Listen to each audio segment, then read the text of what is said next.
doctorado, el doctor Juan Humberto Sosa Zuela.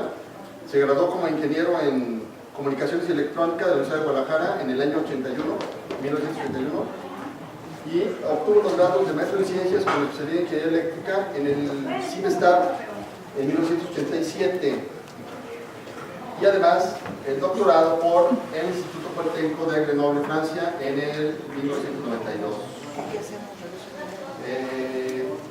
Trabajó como profesor investigador del Departamento de Ingeniería Eléctrica del CIMESTAR del 87 al 97, y desde 1997 trabaja en el Instituto Politécnico Nacional, en el Centro de Investigación de Computación, donde actualmente es jefe del Laboratorio de Robótica y Mecatrónica de dicho instituto. Es autor y coautor de más de 300 artículos de revistas, libros y congresos nacionales e internacionales. Ha publicado 3 libros y ha obtenido una patente. Ha dirigido 25 tesis de licenciatura, 62 de maestría y 20 de doctorado. Ha organizado más de 20 congresos nacionales e internacionales relacionados con las ciencias de la computación, la informática y la inteligencia artificial. Es miembro del Sistema Nacional de Investigación, es nivel 3, y además forma parte de la Academia Mexicana de Ciencias desde 1997. También ha sido miembro de la Asociación Mexicana de Ingeniería y de la Sociedad Mexicana de Inteligencia Artificial. Entre los muchos reconocimientos, ha recibido el premio a la investigación del Politécnico Nacional en 4 ocasiones. La presea Lázaro Cárdenas en su categoría de investigador en el 2001. El ganador honorífico universitario Enríquez Díaz de León de la Universidad de Guadalajara en el 2008. El premio de Ingeniería de la Ciudad de México en el 2011. Y recientemente, hace tal vez 15 días, la Universidad Autónoma de Ciudad Juárez creó en su honor una cátedra patrimonial con su nombre, Juan Humberto Sosa Zuela, en donde ya hay un programa de colaboración para traer investigadores en el área de ciencia de la computación, de ingeniería, la visión y la inteligencia artificial. Sus áreas de interés son el procesado digital de imágenes, las redes neuronales, la aplicación de control de robots, la recuperación de información y el reconocimiento de patrones en general. Entonces le damos la bienvenida y es un honor tener con nosotros al doctor Humberto. Muchas gracias, Francisco, por la presentación. Quiero agradecer por supuesto, al CIO por la invitación que se me hace para estar en este seminario. Gracias a todos ustedes, compañeros estudiantes, profesores, investigadores y probablemente personal técnico de apoyo y administrativo por estar en esta plática. Espero que lo que voy a compartirles en esta ocasión sea de su interés. El título que yo había dado en un principio era sobre nuevos modelos de redes neuronales artificiales y algoritmos de entrenamiento con aplicaciones. Hice algunos cambios el día de ayer, así es que al principio de mi plática no voy a hablar nada de lo que son redes neuronales, más bien lo que voy a hablar de redes neuronales al final va a ser como un 20% y todo lo demás lo voy a dedicar a hablar de otros aspectos que creo que son mucho más importantes para ustedes. Entonces, una es esta. Nos vamos dando cuenta que los robots cada vez van ocupando más espacios en nuestra sociedad, en nuestras casas, en nuestros lugares de trabajo. Esto es un hecho que no se puede refutar y además es algo que se va a ir dando constantemente. Cuando nosotros vemos, no sé si ustedes han visto la obra de teatro escrita por el señor Karel Čapek, allá en la entonces Checoslovaquia, ahí nos narra cómo hay una relación entre los hombres y las máquinas, en donde, por supuesto, las máquinas sirven a los hombres para que estos tengan una mejor calidad de vida. No voy a platicar de los detalles, pero es uno de los antecedentes. Después se firma un conjunto de películas, no voy a hablar de todas ellas, solamente de aquellas de las primeras, Metrópoli es otra donde Fritz Lang nos habla también de cómo hay una interrelación entre los hombres y las máquinas. Va. Entonces, sin temor a equivocarnos, estos dispositivos electromecánicos van a ser parte de nuestras vidas. Así como, no sé, a muchos de ustedes no estuvieron cuando las computadoras empezaron a llegar. Yo sí, a mí sí me tocó las primeras computadoras de escritorio. Y entonces, poco a poco, estas computadoras las vamos teniendo con nosotros y ahora cualquiera de nosotros trae una computadora consigo al menos. Y bueno, van a empezar a hacer de todo tipo y yo me voy a concentrar en esta plática ahorita en este tipo de robots. ¿Por qué? Ahorita se van a dar cuenta por qué. Bueno, los autos autónomos. Digo, aquí puse una foto precisamente porque es un proyecto que precisamente tenemos nosotros en colaboración también con Alemania, en donde empezamos en 2008 y son la gente de Alemania la que está liderando por ese lado este proyecto a nivel internacional. Entonces, ¿qué quisiéramos? Pues quisiéramos robots que nos liberaran del estrés, que nos hicieran los caminos más rápidos, que hubiera menos choques, que hubiera un mejor manejo energético. Todo eso quisiéramos. Entonces quisiéramos estar en el auto platicando, en fin, tal vez tomándonos una copa de vino y el auto haciendo todo. Eso es el sueño. Claro, esto es un problema muy difícil de resolver, pero sin embargo esto no es un obstáculo para que muchas empresas actualmente ya estén invirtiendo mucho dinero para el desarrollo de esta tecnología. Esta idea es vieja, Si ustedes ven, ya hay dibujos en donde, por ejemplo, en 1918 ya había quienes se imaginaban autos que iban a lograr esto. O sea, no existía todavía ni el conocimiento ni la tecnología para hacerlo, pero ya había gente creativa e imaginativa que pensaba en esto. En la televisión es lo mismo, ¿no? ¿Quién lo vio, quién no creció con KITT? El auto increíble. Y lo vemos por doquier, por ejemplo, también en el cine, Herbie, el auto del amor, de Disney, incluso algunos autos que eran asesinos, como Christine, de Stephen King. Digo, por darles algún ejemplo. Entonces, la idea de los autos autónomos ha existido desde hace mucho tiempo en la mentalidad de la gente. Y ahora, ¿cuál es la tendencia? La tendencia es esta. Este es el pasado. El conductor humano es el que tiene el control. ¿Cuál es el presente? El conductor humano más la computadora son los que tienen el control. ¿Cuál es el futuro? El futuro es que la computadora es el que va a tener el control. Entonces imagínense, es una tendencia que nos habla de una automatización en donde hay una revolución que es comparativa o incluso mayor a la que se dio cuando vino la máquina de vapor. Y debemos de estar listos porque esto es una realidad. Para que esto se dé, hay una serie de ingredientes que tienen que ocurrir. Por un lado, la electrificación, en donde los autos se van a tener que alimentar ellos mismos. Por otro lado, la conectividad que se da entre los autos y con todas las redes de sensores que se están instalando, se van a estar instalando en las ciudades. Por otro lado, entonces, la parte del manejo automático y finalmente la movilidad diversa. Entonces, esos son 4 ingredientes que dan pie a una tecnología como esta. En una tecnología como esta tenemos lo que ya sabemos la gente de mecatrónica, y así es por eso se concebía mecatrónica como algo, esta es la mecatrónica antigua. La mecatrónica actual no es eso. La mecatrónica actual incluye este ingrediente. Ya no podemos pensar que ningún dispositivo mecatrónico no lleve inteligencia computacional. Ninguno. Entonces, si ustedes trabajan actualmente en cuestiones mecatrónicas, automecatrónicas, tienen que agregar el ingrediente de la inteligencia artificial para que esto haga mejor las cosas. Cuando ustedes comparan, ¿por qué diseñar cosas autónomas? Por ejemplo, porque las computadoras son más eficientes en promedio que los seres humanos. Aquí vean, es una imagen de baja calidad, pero ven ustedes, el humano contra la computadora, sus respuestas son mucho más lentas que las de la máquina. Y eso ya está comprobado. Entonces eso va a reducir muchísimas problemáticas relacionadas. Ahora, nada más para que vean, aquí yo solamente puse 44, pero la lista es más grande. Pero esas son algunas 44 corporaciones que están trabajando en el diseño de autos. Y van desde Apple, pasando por todas las armadoras de carros, y algunas otras que también están apostando como Facebook, bla, bla, bla. Ahora, ¿cuáles son las que están liderando esto? Pues ahí está. Vean las diferencias. Google es la primera. Ustedes dirán que Tesla. No, señores.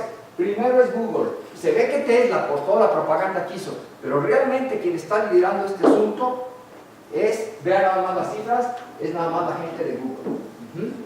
Entonces, vamos avanzando. Esa es la tendencia. La tendencia es exponencial. Entonces ustedes van a ver, estamos aquí. Para 2020 vamos a estar aquí. Entonces vean que esto es un fenómeno que no puede parar. Es un fenómeno en el cual tenemos que estar preparados como seres humanos. No es que las máquinas nos vayan a invadir, no se trata de eso, sino que las máquinas cada vez van a tomar un lugar más importante en nuestras vidas para hacernos nuestra vida mejor. Ok, la revolución de la construcción de los autos autónomos, como ya dijimos, tiene tres grandes etapas, o tres grandes eras. Primero, la parte 1 tiene que ver con la autonomía completa de los autos. La otra es que la gente empiece a adoptarlos. Al principio somos no, yo no creo, es del diablo. ¿A poco no? ¿Sí? Era como al principio los aviones, nadie se quería subir. Ahora ya todos nos subimos a los aviones, aunque se caen. ¿Sí? Y la otra tiene que ver como que vienen a ser ya después una cuestión primaria en nuestras vidas. Una vez que son adoptados, ya vienen siendo como cualquier producto en nuestras vidas. Aquí está otra manera de verlo, 5 niveles, desde que van desde la cero automatización, pasando por los sistemas donde ya algunas funciones son automatizadas parcialmente. Después vienen las cuestiones condicionadas, la alta automatización, y al último, en unos cuantos años, vamos a ver cuántos años, la completa automatización. Cuando hablo yo de automatización en el auto, quiere decir que esa automatización se va a dar también en todos los demás dispositivos, o en la mayoría de ellos. ¿Qué es lo que quisiéramos? Bueno, aquí les voy a pasar un videito, y aquí les voy a pedir a Francisco que me apoyen, que detenga esa presentación, y eso sería, les voy a presentar un video de lo que se quiere. Entonces vamos a ver el primer video que tenemos ahí, si nos podemos salir, el de la izquierda. Le damos clic aquí, quiero que lo vean, que lo aumenten. Ajá. Yo desde mi celular o desde mi tableta quiero ir a algún lado, y ese proyecto que se está llevando, por ejemplo, en Berlín, y que no solamente en Berlín, se está llevando en varios lugares. Yo salgo.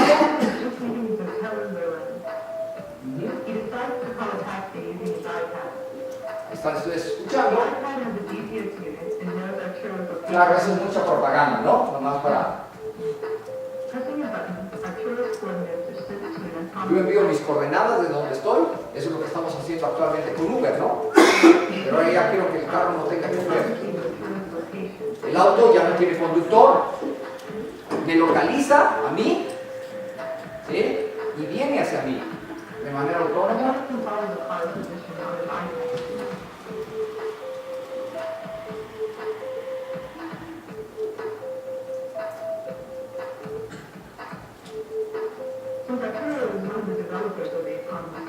Yo, por supuesto que el auto tiene que usar cámaras, láseres y toda una serie de sensores para no chocar, para reconocer los objetos, llegar y a lo mejor hasta identificarme y decirme: hola, ¿cómo ha estado, doctor Sosa?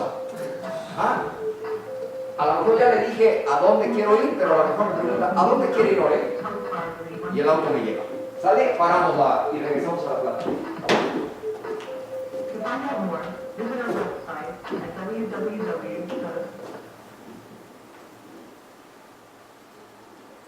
Bien, entonces le damos presentación y continuamos. Muchas gracias. Ok, por ejemplo, Nueva York. Nueva York es un ejemplo, como puedo decir, la Ciudad de México, en donde el servicio de taxi es bien complicado. ¿Y qué tal actualmente cómo ustedes saben cómo funciona el sistema de Uber?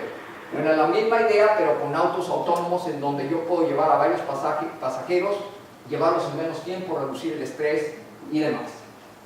Ejemplos actuales, ya los hay muchos.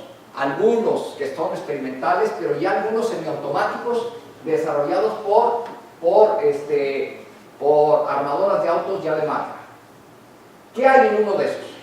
Bueno, hay varias cosas. Hay 3 cosas. 1, sensores. 2, computadoras. Y 3, actuadores. Eso es un sistema electromecánico que además agrega un ingrediente, la parte inteligente. Esta es la parte conceptual.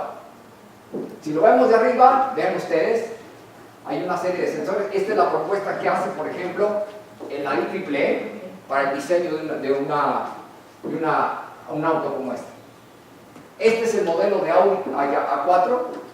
Si ustedes se compran un Audi A4, ya viene equipado con algunas cosas. Claro, no cualquiera de nosotros tiene el dinero para comprarse eso, pero ya son autos que existen, que son una realidad. Aquí está el de Google y puedo presentarles más. No me voy al detalle, solamente quiero que vean que hay esos 3 ingredientes. Pero ¿qué va a pasar? ¿Será esto también para los autobuses? Sí. Los autobuses, claro, demandan una seguridad más grande y por lo tanto, por ejemplo, al rato los metrobuses, los metros y todos los demás que son más fáciles de conducir, entre comillas, pues van a venir equipados de toda la sensórica que se requiere para que estos se manejen en forma autónoma. Ahí están las 3 etapas. La parte sensórica, que es la que permite al auto medir, saber dónde está, resolver un problema muy importante. Hace rato platiqué con algunos estudiantes el problema del SLAM, que es saber dónde estoy en este momento, qué hay a mi alrededor y hacia dónde voy en el siguiente instante. Si yo resuelvo ese problema, puedo moverme en cualquier dirección. La parte de regreso a la lámina. Aquí, ¿me puedo regresar? No, es que como que no tiene regreso esta cosa. A ver, ¿cómo le regreso aquí? Sí, claro. Es que con este no se puede regresar. Es la flechita que está enfrente. La flechita del frente. ¿Ahí? Ya, ahora sí, ya está bien eso. Yo le voy a seguir apretando. Ok, ahora, hay 5 problemas al menos que tengo que resolver. No me voy a meter en este es súper complicado. Pero, esos 2, los que están marcados en negrita, mejores sensores, y eso es un área de oportunidad, por ejemplo, para el CIO. Mejores sensores para poder detectar el auto donde está. Y la otra parte, la del software. Entonces, o brainware para la máquina para que pueda hacer cosas de manera inteligente. Sin ir al detalle, vamos a ver cámaras. Por ejemplo, cámaras tanto interiores como exteriores le permiten al auto ver, percibir su entorno. Para detectar señales, para detectar objetos, detectar, por ejemplo, los carriles, detectar objetos para poder evadirlos, hacer acciones de rebase. Todo eso es súper importante y además debe de funcionar muy bien, a más del 99%. Ok, aquí están, por ejemplo, miren, algunas de las propuestas por BMW, Mercedes-Benz, Nissan, Google, General Motors, en donde ustedes ven cosas comunes. Por ejemplo, las Key Technologies ahí, que se usan para que precisamente el auto. No le estoy hablando de ciencia ficción, ¿ok? Que quede claro, le estoy hablando de cosas que ya existen. Ahora, ya me brinco a qué es lo que nosotros estamos empezando a hacer. Como instituciones mexicanas, debemos de ver que actualmente, ante las condiciones del gobierno, debemos, por un lado, seguir haciendo investigación básica. Eso sí, la investigación básica es importante per se, porque la investigación básica nos permite generar conocimiento que nos explica cómo funcionan las cosas. Pero, si ese conocimiento que yo genero no se transforma en soluciones, en un país como esto que la requiere, en donde las necesidades son muchísimas, entonces esa investigación se va a quedar en el papel. Es valiosa, pero se va a quedar ahí. A lo mejor la persona que le hizo se muere y ya. Pero lo que hay que buscar es que ese conocimiento que genere de nuevo se transforme en una solución en beneficio de la sociedad. Entonces, buscar transformar ese conocimiento en soluciones. Esa es otra de las filosofías que nosotros estamos incorporando y les voy a decir por qué más adelante. Entonces, por ejemplo, ahora sí, en el Centro de Investigación en Computación, nosotros somos 11 áreas, Una de ellas tiene que ver con cuestiones de robótica y mecatrónica. No les voy a hablar de las otras 10 áreas, no terminaría. Y dentro de nuestro laboratorio de robótica y mecatrónica, una de las áreas que hacemos es teoría y práctica de redes neuronales. ¿Por qué? Bueno, simplemente véanse ustedes. ¿Ustedes qué tipo de computador usan? Un computador neuronal. Y si ustedes observan en la naturaleza, muchas de las criaturas que hay ahí usan cómputo neuronal. Hay otras que usan, por ejemplo, cómputo bacteriano y ese tipo de cosas. Pero entonces, la mayoría de los seres vivos usan cómputo neuronal. Entonces nosotros hacemos también redes neuronales y por supuesto que son artificiales. No vamos a hablar aquí de cuestiones biológicas. Entonces, en ese ámbito, emergen como modelos alternos para la solución de problemas complejos. Entonces, cuando vamos a solucionar problemas, vamos a hablar de problemas complejos. Son conjuntos interconectados de elementos de procesamiento simple, entre comillas, altamente interconectados, que permiten resolver a través de la combinación de operaciones en cooperación problemas complejos, como ya dije. Y ahora, hay 3 problemas, al menos en el diseño, de un computador neuronal.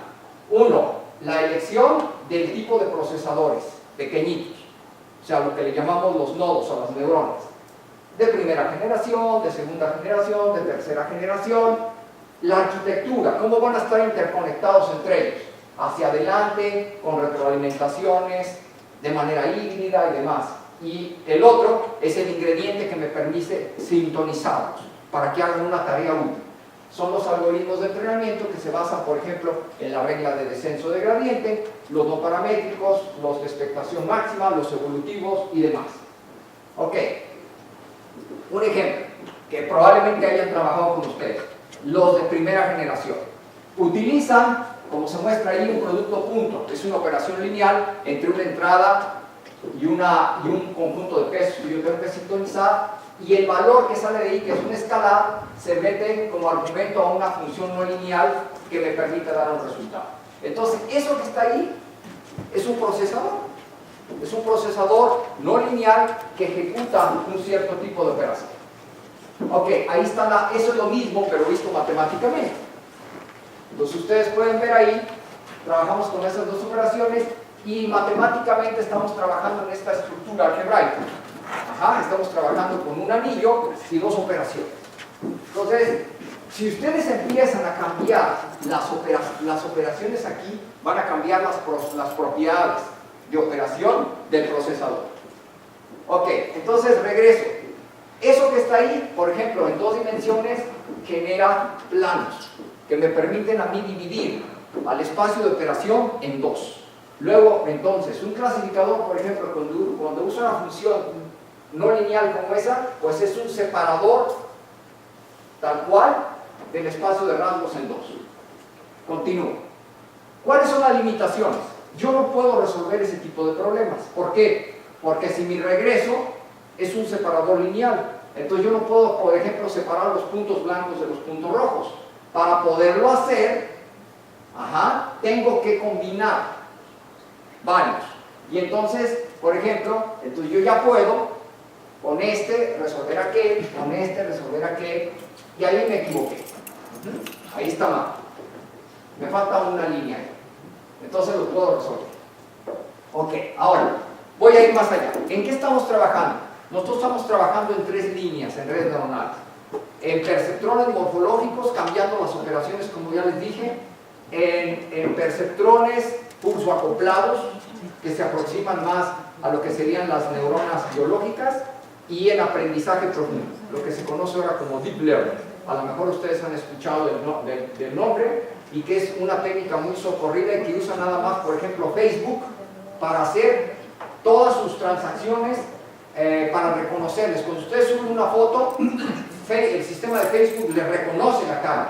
Y ustedes dirán, ¿cómo lo hace? Bueno, lo hace con redes neuronales, así de sencillo. Ok, nosotros incorporamos procesamiento dendral. ¿Por qué? Porque sabemos que en las neuronas, en toda neurona biológica se compone de 3 partes. Una parte de arborizada, que son las dendritas, la parte somática, porque es una célula, y la parte axonática. Entonces, ahí nos habla, en esos dos libros nos habla, por ejemplo, de cómputo dendrítico. No voy a entrar en el detalle, no tiene caso. Pero aquí les presento un perceptrón morfológico. Involucra la entrada de la parte presináptica, la parte de procesamiento dendral, muy sencilla, la parte somática y la parte axonal. La parte que hace el poder, la que constituye el poder de cómputo es esta de aquí. Me voy a centrar en esto, en lo que voy a hacer. Por ejemplo, ¿qué puedo hacer con este tipo de neuronas? Miren, yo puedo, por ejemplo, definir intervalos abiertos de disparo. A partir de aquí, yo puedo hacer que mi neurona dispare a partir de un valor A hacia el infinito. Pero cuando le pongo una excitación a este nivel, si yo le agrego una inhibición, ustedes la ven aquí marcada, entonces yo puedo definir intervalos cerrados de disparo. Simplemente al fijar los valores de A y B, yo puedo mover el ancho del intervalo. Puedo, por ejemplo, definir uniones al hacer eso. Con una entrada puedo definir, por ejemplo, 3 dendritas y puedo definir uniones de intervalos de disparo. ¿Cómo defino áreas? Por ejemplo, zonas de disparo. Muy sencillo. Por ejemplo, de este tipo. Simplemente agrego más entradas. Entonces, por cada entrada, yo voy agregando una dimensión y entonces puedo definir intervalos, regiones, volúmenes e hipervolúmenes de disparo. Entonces yo ya puedo trabajar en RN sin ningún problema. Entonces puedo resolver, por ejemplo, ese problema, muy sencillo, con una cajita de esa, al encontrar los valores de ABCD, puedo resolver, por ejemplo, con una unión ese otro problema para encerrar ciertos circulitos. Lo estoy poniendo todo muy intuitivo, sin ecuaciones, para no complicarnos la vida. Y entonces, métodos para el entrenamiento. Brincándonos todo el bla bla bla, que nos tomaría varias horas para explicar lo que está detrás. A lo que nos hemos dedicado últimamente, por ejemplo, miren, la gente, ellos fueron los que iniciaron en este tipo de cosas. El profesor Ritter, junto con gente del INAOE. Gonzalo Ursi es un profesor en el INAOE, entonces ellos fueron los que empezaron con este tipo de trabajos, con este tipo de procesadores. Y nosotros retomamos sus trabajos y bueno, también estamos empezando a proponer, como ustedes pueden ver aquí, algunos algoritmos para el entrenamiento. Entonces, por ejemplo, este que está aquí es una mejora de donde este tiene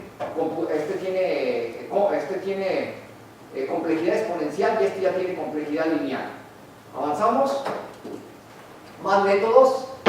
El último que sacamos, por ejemplo, aquí estamos aplicando la regla de descenso, el principio de descenso de gradiente para entrenar ese mismo tipo de redes.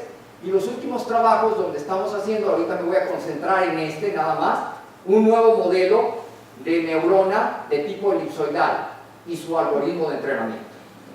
Entonces, estoy hablando ya de 2017, entonces lo que voy a presentar, el algoritmo de entrenamiento es ese. Para no explicar lo que quiere decir ese pseudocódigo, se los explico con un ejemplo, es mucho más sencillo. Supongan ustedes que tienen ese problema, en donde ustedes tienen los círculos azules, las cruces verdes y las estrellas rojas, y quieren ustedes separarlas unas de otras. ¿Cómo lo harían? Bueno, nuestro método lo que hace es agarra cualquiera de las clases, por ejemplo al azul, y le encierra con una elipse. Si yo veo que hay error al encerrar objetos o patrones de otra clase, entonces rompo en dos elipses y entonces verifico cada una de las elipses. Yo, por ejemplo, me fijo que aquí todavía hay un error, aquí y aquí hay un pequeño error. Entonces, ¿qué es lo que hago? Muevo la de arriba tantito, y rompo. Y entonces, hasta que llego al número de elipses que yo requiero, pues me quedo. Fíjense que eso es intuitivamente y hasta un niño lo entiende. Y programarlo ustedes lo pueden hacer en Python en un par de horas. Por ejemplo, luego, ¿cómo hacemos los puntos verdes? Aquí están los puntos verdes. Pues con una sola elipse lo puedo lograr, porque es linealmente separable de las demás. Pero la roja es más complicada.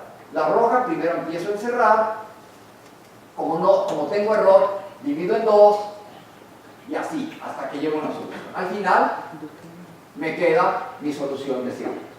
7 elipses que vendrán siendo 7 dendritas que se van a una sola neurona que utiliza esta operación, el argumento mínimo Y para calcular, por ejemplo, cuando me llega aquí un nuevo punto y yo quiero saber dónde lo pongo, si lo pongo en la clase de los azules, de los verdes o los rojos, calculo esa distancia que está ahí. Es una distancia conocida como la distancia de Mahalanobis, donde S a la menos 1 es la inversa de la matriz de las varianzas de los datos. Ajá. Ok, ahora vean, voy a presentar para que sigamos entendiendo con datos sintéticos y luego son aplicaciones reales. Aquí, por ejemplo, genero gaussianas con una cierta sobreposición y quiero determinar las soluciones. Bueno, los primeros métodos que teníamos, miren, el método de Ritter me dice que requiere todos estos recursos para solucionarlos. Y además tiene este error. El método de una de mis estudiantes de doctorado me dice que requiere todo esto. Ajá, pero yo con el método nuevo estoy generando estas soluciones que son mucho mejores. Entonces, por ejemplo, déjenme ver. Aquí está el caso de 3 elipses. Miren, con 2 elipses yo la solución lo resuelvo con dos dentritas. Y el caso B lo resuelvo con 6. Este que es una espiral sería este que está acá. Vean qué bonito lo resuelve. Por ejemplo, no me importa cómo pongan los datos y en qué dimensionalidad lo pongan, lo va a resolver. Esto es extendible a R1, R2 o RN. Ok, aquí está, por ejemplo, la comparativa de los métodos contra las diversas bases de datos que yo puedo recuperar, por ejemplo, de Internet, en forma aleatoria. Aquí está la comparación con varias propuestas en la literatura. Perceptrones multicapa, máquinas vector soporte, redes neuronales de base radial, y aquí están las elípticas. Ven que en casi todos los casos se desempeña bien. Ok, ahora sí. Vamos a ver, por ejemplo, para qué sirven. Y entonces, ahí está, les voy a mencionar, nomás les voy dando, ahí estoy marcando en negritas algunas de las cosas, por ejemplo, para las que sirve. Ahorita vamos a ver algunos videos. Reconocimiento de objetos, segmentación de redes vasculares, extracción de redes vasculares, ahí está mostrándose. ¿Qué más? Bueno, clasificación de estados motores, ese que ahorita está por ser sometido.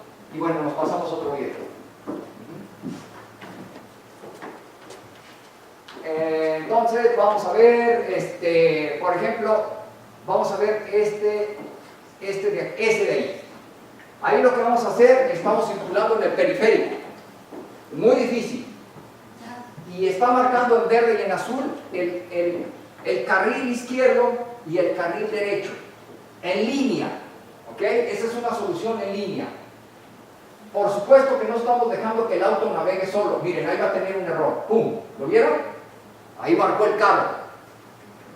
El método todavía tiene errores, pero con bastante confiabilidad está detectando el carril. ¿Eso para qué sirve? A ver, alguien que me mencione una aplicación.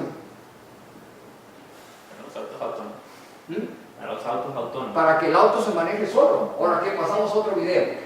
Por ejemplo, puedes agarrar cualquiera de los dos. Quítalo. Ajá. Por ejemplo, cualquiera de los dos que están ahí, ese o el otro.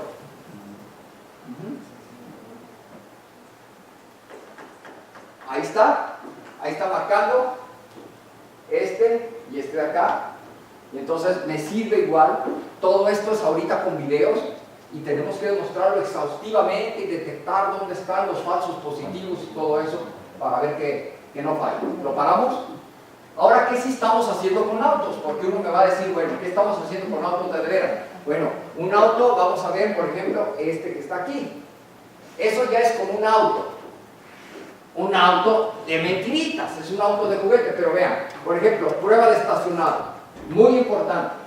Hay mucha gente que no sabemos ni estacionar un auto. Una de las funcionalidades que un auto debe tener es hasta aplausos. ¿Ah? Entonces eso ya está probado en una plataforma real.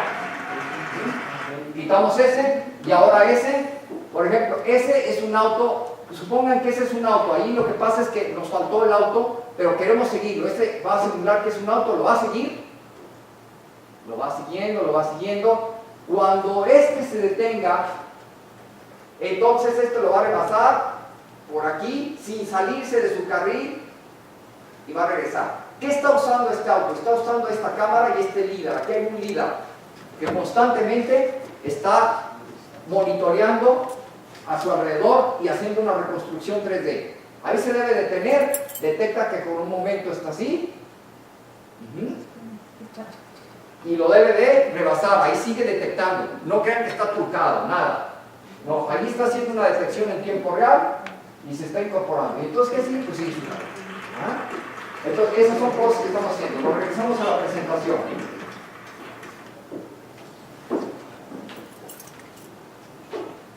Desde donde estaba, ya para terminar, vamos a ver. Entonces, es lo que les presenté. Ahora, entonces, ¿en qué proyecto estamos aplicados? En este.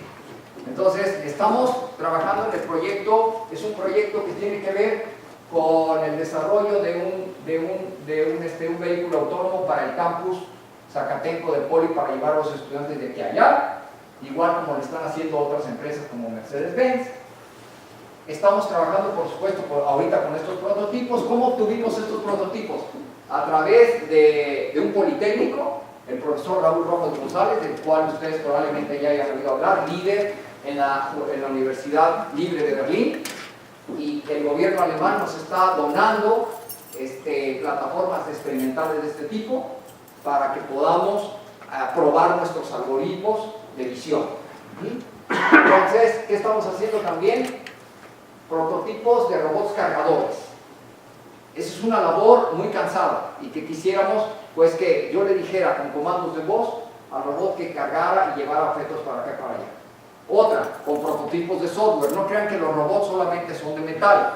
Los robots también pueden ser programas. Entonces, aquí puse una imagen, por supuesto, de Doctor, que sale de la serie de Voyager, y un problema que tenemos, por ejemplo, en el Poli es que nos faltan médicos. Entonces necesitamos sistemas certificados que puedan hacer diagnóstico de enfermedades. Como ya hay sistemas de interacción hombre-máquina muy eficientes para reconocimiento de voz, entonces ya podemos hacer este tipo de aplicaciones en donde el médico puede, por ejemplo, diagnosticar un cierto grupo de enfermedades con bastante eficiencia y darte el tratamiento correspondiente. ¿Qué más? Estamos trabajando con drones, por ejemplo, aquí tenemos dos proyectos, uno ya con Zagarpa. Hace rato estaba viendo que algunos estudiantes que me están hablando de agricultura de precisión. Entonces ahí estamos trabajando en un proyecto para el desarrollo de un dron para eso. Y el otro proyecto grande que tenemos es con el NICIM, con el nuevo aeropuerto internacional de la Ciudad de México.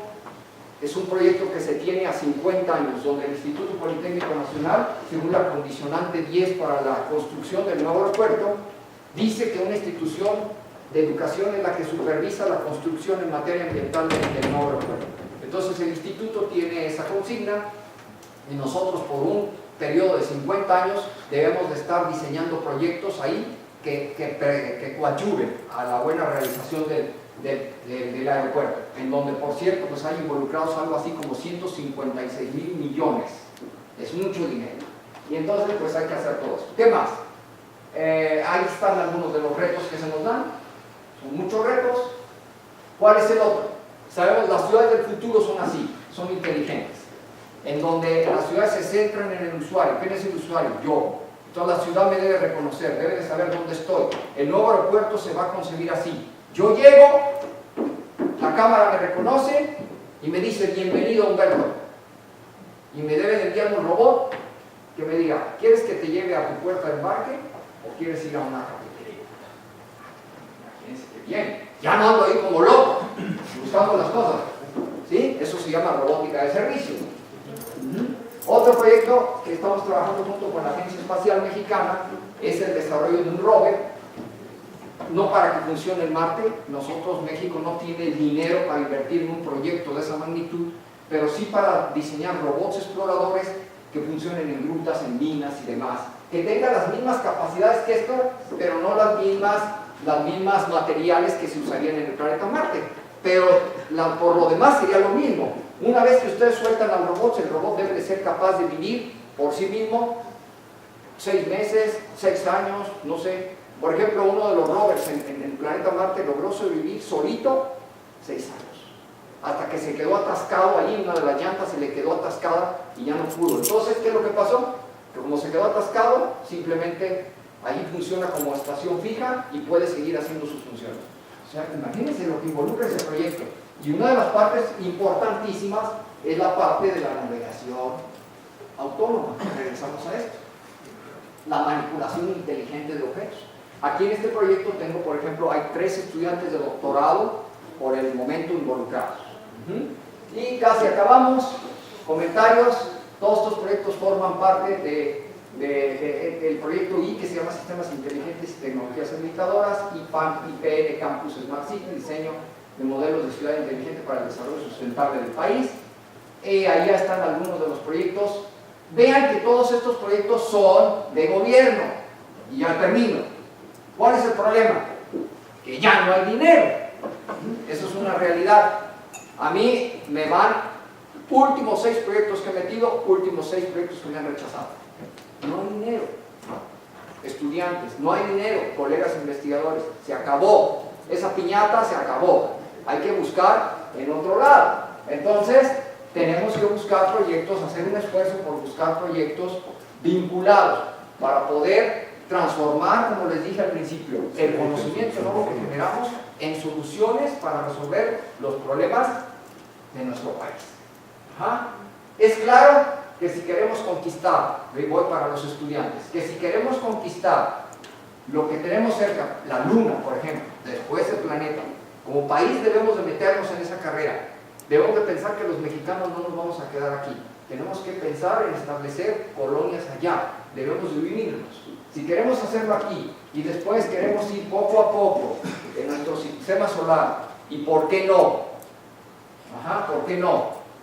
En un futuro que ya no es el de nosotros, empezar a conquistar la galaxia y el universo, lo vamos a tener que hacer a través primero de robots. Yo crecí con eso. Por eso la pongo. Porque yo crecí con eso y sigo todavía pensando en eso, ¿no? En fin, lo vamos a hacer a través de robots. Entonces los robots y los seres humanos se está estableciendo una simbiosis bien interesante, en donde se van a derivar varias cosas. Una de ellas probablemente que vamos a hacer, nuestros futuros van a ser, muchos van a ser cyborgs. Eso es una realidad. Queremos vivir un poco más, vamos a tener que ser cyborgs. Ok, un pensamiento para los jóvenes.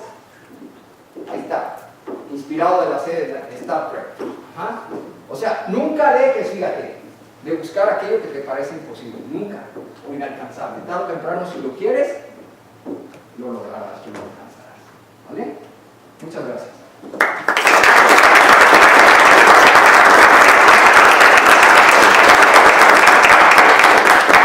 Tenemos la plática del doctor Humberto. Tenemos tiempo para preguntas. Nos dan 13 minutos para las 11. Para las 12, perdón. Son 3 cosas. Una, felicitarte porque expreses ciencia ficción, una motivación para hacer un trabajo real. Muy poca gente lo expresa, muchos recibimos ciencia ficción y en el medio a veces no es bien visto. Pero son 2 preguntas que quiero hacer. Una es, ¿cómo asegurar o cómo estudiar que una tecnología va a ser aceptada en el futuro? ¿Sí? Estamos hablando de los autos autónomos. Y cuando yo veo que se presentan, tratar de convencer que esa va a ser una futura tecnología que va a ser por la gente, ¿sí? Los investigadores no dan los talones de Aquiles o las partes que puede ser que eviten que llegue a la gente. Y estoy hablando de talones de Aquiles de los autos autónomos, ¿sí? Uno de los talones que yo veo es que puede ser utilizado por terroristas, ¿sí? Sí. O puede ser utilizado para cosas que puede llevar a una legislación que impida que exista autos autónomos. Entonces, ¿qué ves tú como talones de Aquiles de esta tecnología que tienen que resolverse como un reto tecnológico también, ¿no? O sea, sí. ¿cómo se puede evitar que sea utilizado para hacer terrorismo? ¿Sí? Y la otra es, ¿qué estás pensando como para sustentar económicamente tus proyectos? Bueno, el primero es que en 2017 la legislación en países desarrollados se está dando. Ya empezó a darse y en países, estoy hablando de países desarrollados, cuando nos llega a nuestro país nos va a llegar de rebote, pero en países desarrollados donde ya esta tecnología ya está operando, por ejemplo, incluso en ciertos estados en Estados Unidos tú ya ves trailers que están llevando cargas en forma automática por carreteras. O sea, digamos que esta es una tecnología que no la puedes parar ya en los países desarrollados, que se va dando. Y las legislaciones ya se están dando a partir de 2017. A mí ya me tocó ver algunos esfuerzos en esa dirección. Entonces yo creo que esa legislación se va a dar. La otra parte que tú mencionabas, la parte antiterrorista, esa es difícil de evitar, ¿sí? Eso vas a tener que establecer, aquí no se trata de cuestiones de leyes, se trata de hacer desarrollos, por ejemplo, en protección, en seguridad. Ahí sí hay que establecer protocolos de seguridad que venzan a esas cuestiones terroristas. Entonces eso como siempre, ¿no? O sea, necesitas programas de seguridad muchísimo, muy rigurosos que incluso a los países desarrollados les pueden pegar. Lo ves, por ejemplo, en la película esta de Rápidos y Furiosos 8. Es un ejemplo, ¿no? Ahí no lo muestran. Entonces, pero, por otro lado, y la otra que me mencionaste, ¿cómo le voy a hacer yo? Pues mira, lo voy a decir así, yo estoy yendo detrás de la chuleta, como cualquiera de nosotros, como tocando puertas, siguiendo metiendo proyectos. Te digo, van 6 que me rechazan, que bueno, por diversos motivos, a veces algunos muy tontos. Por ejemplo, un motivo muy tonto de rechazo, son muchos los del Politécnico los que están participando. Ese fue un motivo académico por parte del CONACYT para rechazarme un proyecto, o son muchos de computación. Entonces, hay una política que se está dando, y eso es una política real, en el Consejo Nacional de Ciencia y Tecnología para rechazar de manera no académica, en mi opinión, y yo lo puedo presentar y hacer público ese tipo de rechazos, Entonces, ¿qué es lo que debemos de hacer? Debemos de buscar alternativas. Yo una buena alternativa que veo es vender lo que estamos haciendo. O sea, nosotros tenemos un potencial enorme como personas, que igual la tienen los chinos, igual la tienen los alemanes. O sea, no debemos de temer a lo que podemos hacer. Como yo lo puse allí en la lámina anterior. O sea, si queremos lo podemos hacer. ¿Cuántas tesis sacamos al año? ¿Cuántos artículos sacamos al año? ¿Cuántas nuevas teorías sacamos al año? O sea, no nos contentemos con que esos nuevos conocimientos se queden ahí, sino que busquemos la manera, por un lado, de protegerlos intelectualmente. Esa es una cultura que tenemos que asimilar cada vez más, y por otro lado tratar de que esas protecciones se transformen precisamente en productos a través de la cadena que nos lleva de la concepción de una idea hasta el establecimiento de un prototipo por las diferentes etapas hasta que lo lleva a un producto en el mercado. O sea, ¿por qué tenemos temor de eso? Yo pienso que no debemos de tener temor, porque ¿qué es lo que va a pasar? Yo lo que veo, si no hacemos eso, que vamos a tener que empezar a cerrar nuestros centros de investigación. Perdón, pero así lo veo yo. Y yo lo veo con mi centro. Entonces, ¿qué es lo que estamos haciendo? Nos estamos transformando de un centro que hacía pura investigación básica a un centro que continúa haciendo investigación básica, pero que transforma el conocimiento a riqueza. ¿Y cuánto estamos metiendo al año actualmente? Entre 300 y 500 millones de pesos. Y somos un centro pequeño en donde hay 50 investigadores. Entonces, divídanle. Tenemos que dar ese brinco. No es un paso fácil. Eso requiere ¿de qué? De políticas, por un lado, y de estrategias que favorezcan. Espero haber contestado a tu pregunta. Por favor. Doctor, buenos días. Una pregunta, ¿cuál es la plataforma ideal para la arquitectura para llevar a cabo estas redes neuronales de manera eficiente?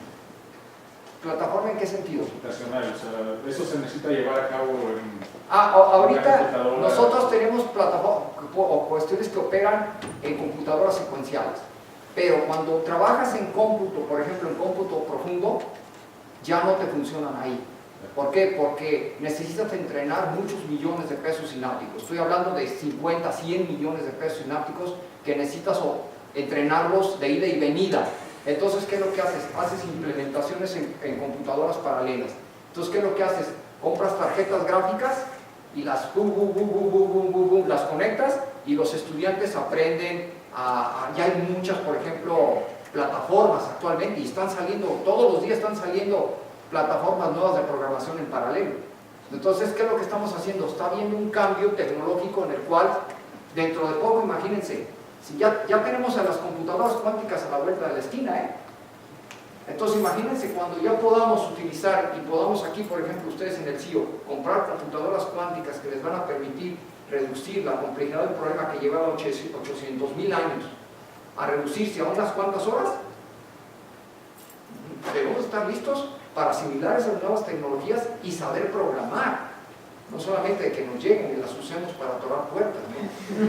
Sí, digo, a veces somos re buenos para comprar los equipos y, pues ya lo tengo, y luego ¿qué? Entonces, ahí yo creo que hay que aprender a usar esas tecnologías, ¿no? Acabamos de comprar nosotros, por ejemplo, ahorita un clúster de este tipo de computadoras con puras tarjetas NVIDIA. Nos costó 15 millones de pesos, no es muy caro, pero eso nos va a permitir acelerar los procesos, por ejemplo, de entrenamiento de las redes neuronales para resolver problemas complejos. Estamos colaborando, por ejemplo, con el laboratorio de supercómputo de la Universidad Politécnica de Barcelona, ahí con Mateo Valero, para hacer resultados de simulación ya de procesos muy complejos. Sí, profesor. Sí, yo que sé rápido y a lo mejor le hicieron la pregunta es, ahora con los hackeos estos, la amenaza esta, incluso la revista de MIT sacó una nota en donde dice que la guerra del futuro va a ser cibernética y que los rusos están súper preparados para eso. Sí. Se colapsaría todo el sistema de transporte con un ataque cibernético, eso es una, ¿verdad? Sí. Y la otra es también el aspecto atmosférico, ¿cómo influyen los sensores? ¿Cuáles son las condiciones para que operen estos vehículos sin piloto?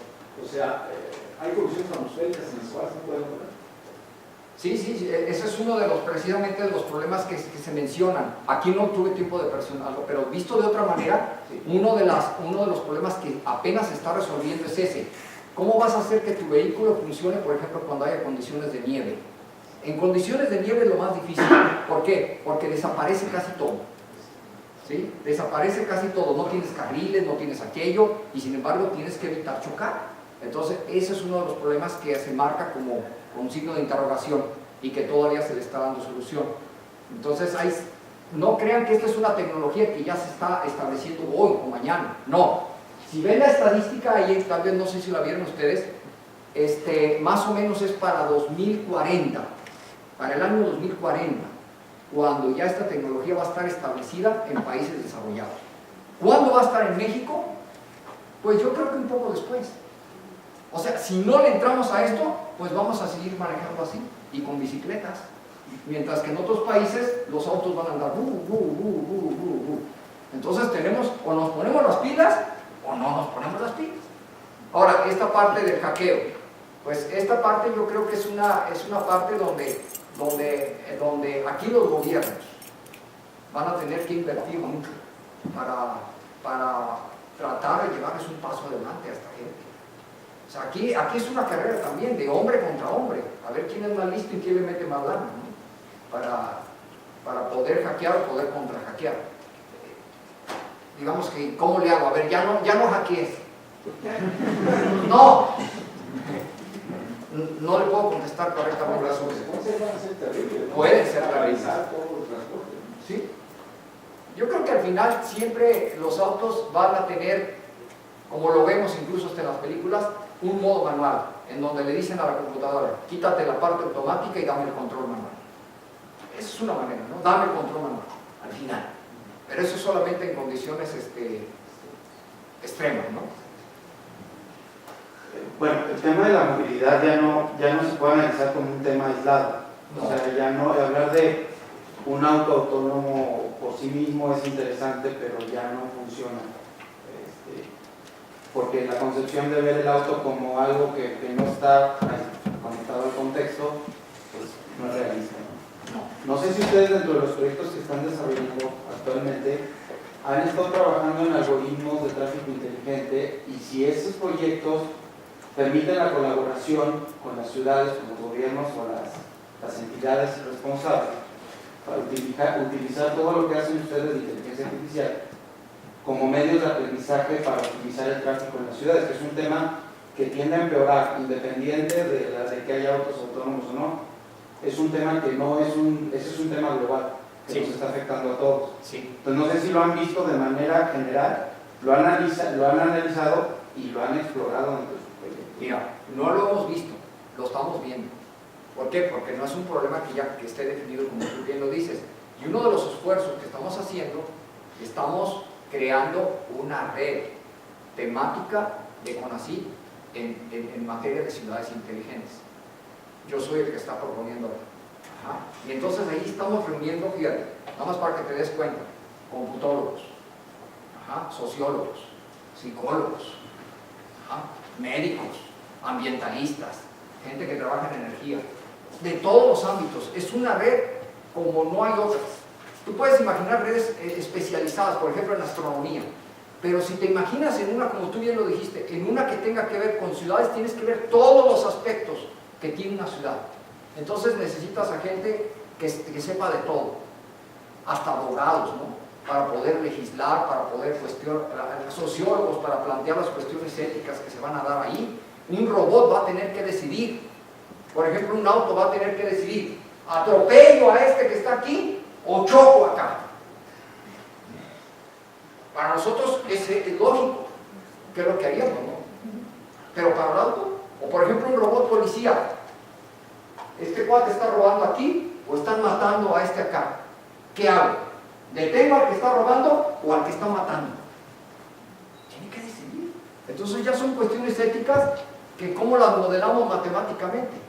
Entonces ahí es un tema que apenas se está estudiando y son muchos open issues en donde los países desarrollados están trabajando. No es un problema que esté resuelto. Yo creo que es un problema que se va a ir resolviendo a lo largo de, pero que queda resuelto, en mi opinión, en este siglo. Ajá, eso sí, en mi opinión queda resuelto en este siglo. Manuel. Hola, doctor. Hola. Buenas tardes. Regresando a lo de las redes neuronales, el hecho de que la neurona haga un procesamiento en la parte de la dendrita, ¿se le podría estar pensando que es el inicio de la cuarta generación de redes neuronales? El que haga procesamiento en las dendritas, estamos hablando de 2.5. 2.5. Digámoslo así. Te lo voy a decir por qué. Porque cuando hablamos del ámbito de tercera generación, estamos hablando de que una neurona ya no recibe un vector de números, sino lo que recibe es una matriz, primero, de vectores. O sea, entonces tú tienes, tienes arreglos de vectores, en donde los vectores son patrones espaciotemporales, donde a mí lo que me interesa es la ocurrencia de un valor en un tiempo. Entonces tú puedes tener en promedio 10.000 de esos, en donde en una ventana de tiempo tú tienes 10.000 de esos vectores donde tienes diferentes ocurrencias. Y tú lo que quieres hacer es operaciones de correlación, operaciones frecuenciales, para que de manera asíncrona la información se vaya procesando y vaya ejecutando un conjunto de operaciones no lineales, donde normalmente lo que haces es resolver un conjunto de ecuaciones diferenciales que están acopladas entre ellas, y al final lo que vas a tener es un patrón espacio-temporal que viene siendo la interpretación de todas esas 10.000 informaciones que vienen aquí. Entonces imagínense, ya tienes que pensar a una neurona no como un sistema estático que procesa de manera síncrona en un momento, sino en una máquina que procesa de manera espacio-temporal. Durante un espacio, por ejemplo, ¿cuánto tiempo le toma a una neurona mía procesar la información? ¿Saben alguien cuánto le toma en promedio a un ser humano una neurona procesar la información que recibe? 5 milisegundos. Eso es lentísimo. Eso es lentísimo. 5 milisegundos. Y sin embargo, busquen ustedes una computadora que tenga el mismo poder de cómputo que una sola neurona. Todavía nadie que yo sepa sabe cuál es el poder de cómputo real de una sola neurona humana. ¿Por qué? Porque hay un árbol dendrítico ahí enorme, en donde el árbol dendrítico se está ejecutando en todo ese recorrido, que es como un bosque que llega hacia el soma. Es un bosque en donde se van ejecutando operaciones, lineales y no lineales. Y ya hay trabajos bien interesantes donde te demuestran qué es lo que hace una branch, o sea, una ramita, qué es lo que hace una juntura y este tipo de cosas. Y a qué es equivalente matemáticamente. Entonces tú al final tú lo que tú tienes es una máquina de procesamiento que te ejecuta una operación bastante compleja. Ahora imagínense, ¿ustedes saben cuántas neuronas tenemos aquí? ¿En promedio? ¿Quién da más? ¿Quién da menos? ¿Saben cuántas? 86,000 millones. 86,000 millones de procesadores con una conectividad de 10 a la 4. ¿Alguien tiene un modelo matemático que simule eso? El proyecto más avanzado, que es el proyecto BRAIN. El proyecto BRAIN, que está en Europa. Es un proyecto multinacional. Es un arreglo de computadoras que están en un cuarto, en un edificio. ¿Es el mismo que el BRAIN? Sí. Ahí en Suiza. Están simulando con todo, no sé cuántos edificios son, pero es un conjunto de computadoras que están simulando una columna cortical. ¿Qué es una columna cortical?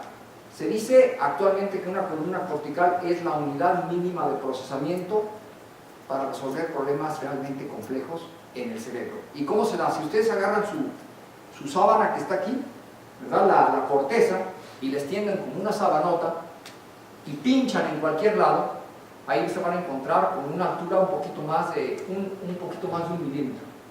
Pinchan todo eso y agarran ese cilindrito. Ese cilindrito tiene entre 80 y 100 capas. Hay un recorrido entre 80 y 100 capas de neuronas que, si las miden en volumen, tienen alrededor de 60,000 neuronas interconectadas entre ellas. Entonces tienen columnas, columnas y columnas. ¿Qué es lo que logran más o menos simular? Una red cortical de 10,000 neuronas con toda esa computadora. ¿Cuál es el proyecto grande? Construir un clúster donde vayan e interconecten varias columnas corticales. Entonces ese es el estado del arte donde estamos. Estamos simulando la columna cortical de una rata. Apenas. El otro gran proyecto que existe es, yo lo que hago es con un microscopio, rebano así, y entonces reconstruyo el volumen tridimensional de un grano, del tamaño de un grano de sal. La información que está guardada en ese grano de sal, la información de interconexión sináptica de ese grano de sal, equivale a 25,000 películas en formato de alta definición. En ese grano de sal. Ya no, nada más se pueden imaginar lo que equivale esto, ¿no? Es enorme. Salud. Estamos en los albores de las neurociencias, que es, en mi opinión, es una de las grandes áreas que van a cambiar a este mundo. Manuel. Sí, Manuel, por favor. Sí, gracias, Humberto. Muy interesante la parte que, sobre todo ahorita, las preguntas, la forma de contestar muy entusiasta. Eso es muy bien. Al menos soy entusiasta. No, eso es contagias y entusiasmo, eso es muy bueno. No, pero realmente en realidad ya la contestaste. Te iba a preguntar por cómo les iba con el Blue Brain, pero ya contestaste. Sí, es información pública, ¿eh? Sí. Sí, porque tenía que, creo que no lo recuerdo, en otra plática que traigo ahí, que doy precisamente ahí viene. Decía, hace 5 años, decía que él estaba 10 años para simular hipótesis de una rata. No es cierto, eso no es cierto. Es como en su momento fue McCarthy, que inventó el libro. Es igual. O sea, Cuando fue el proyecto de Damon, y que nació la inteligencia artificial, ellos dijeron, como nacía también el transistor, ellos dijeron, dentro de tantos años las máquinas ya van a hacer tareas equivalentes a las de los seres humanos. O sea, fue una cosa muy optimista. Claro, demasiado optimista, ¿no? Sí, y no es cierto. Sí, ahorita todavía nos damos cuenta que las máquinas no hacen eso, a pesar de los avances tecnológicos que tenemos, ¿no? Porque nos hace falta mucho por conocer, como lo dice Roger Penrose en sus libros, ¿no? El último libro, Camino hacia la realidad. Ustedes si lo leen, ahí se dan cuenta, ¿no? O sea, todavía las matemáticas que nos faltan para poder entender todos esos procesos todavía no están. Tenemos que ir en busca de esas matemáticas. De nada. Vicente. Gracias por su charla. Una pregunta algo más técnica con respecto a lo que han estado trabajando en las redes neuronales Elipsoidales. ¿Utilizan el principio de K-means para estar dividiendo las clases en varios grupos? Puedes usar cualquier método. Aquí usamos K-means, ¿por qué? Porque acuérdate que K-means por sí solo funciona solamente con conjuntos compactos. Cuando tú no tienes un conjunto compacto, pues K-means te da eso. Y entonces te da un compacto que te puede encerrar los datos de la clase, pero datos de otra clase. Entonces, ¿qué es lo que hacemos? Divide, vencerás. Aplicas un principio de computación que se llama divide, vencerás. Entonces agarras la elipse, la partes. Y entonces, ¿qué es lo que haces? La mueves tantito. Entonces le metes un algoritmo como evolución diferencial para que ahí mueva la población y entonces vayas reduciendo tu error. Sí, pero la respuesta es tu intuición fue buena. ¿Alguien más? Yo tengo una pregunta. En el desarrollo de estos nuevos vehículos, ¿cómo se plantearía? ¿Construir coches de cero o se podría aplicar todo el sistema de edición a coches convencionales? Sí. Sí, de hecho en un proyecto que tenemos así, lo que nosotros le pedimos al gobierno es, dame dinero, compro tres automóviles baratitos, así de línea, tal cual, de 200,000 pesos o menos, y yo compro las cámaras, el LIDAR y lo instrumento. Esa es la idea, y le pongo una computadora a bordo y entonces ya lo demás lo hacemos nosotros. No hay que hacer el auto desde el principio, no tiene caso. Tú agarras la plataforma y nomás lo instrumentas y llamas a un ingeniero y lo que se necesite para que te haga todos los arneses que requieras para meter tus computadoras. Es lo que se hace, por ejemplo, con el proyecto con Raúl Rojas. Se obtienen donaciones por parte de las armadoras. Ahorita estamos buscando tal vez una donaciones de autos para entonces ya nosotros ponerle encima lo que requiere y empezar a trabajar.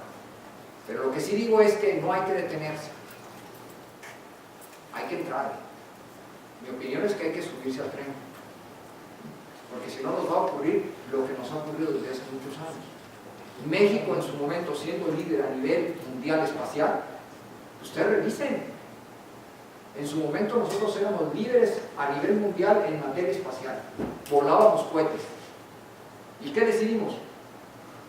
Pues nos subimos al tren. ¿Y dónde estamos? Pues a 50, 60 años de distancia ahora de los que sí están, ¿verdad? Nada más por tomar esas malas decisiones.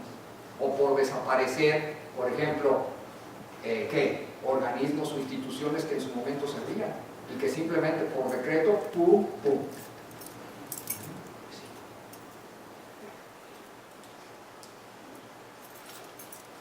Pues, yo una pregunta. En donde hiciste la demostración del video del vehículo, ¿fue en algún evento de algún concurso, una demostración? ¿En el último de los carritos? Sí. Sí, fue la primera competencia que se hizo, que organizó la Universidad Libre de Berlín y el Politécnico, y estuvieron entidades de varias instituciones, estuvimos 11, y ahora ahora yo soy el encargado de hacerla cada año, la competencia interinstitucional de autos autónomos, en donde cada institución va a tener una plataforma igualita. ¿Y qué se trata? No de tener autos diferentes y que tengan cañones y que se maten entre ellos. Eso ya pasó en la historia. Se trata de tener toda la misma plataforma y de desarrollar brainware. O sea, software, porque como les dije, uno de los problemas es desarrollar buen software. Entonces, la competencia va a versar en eso.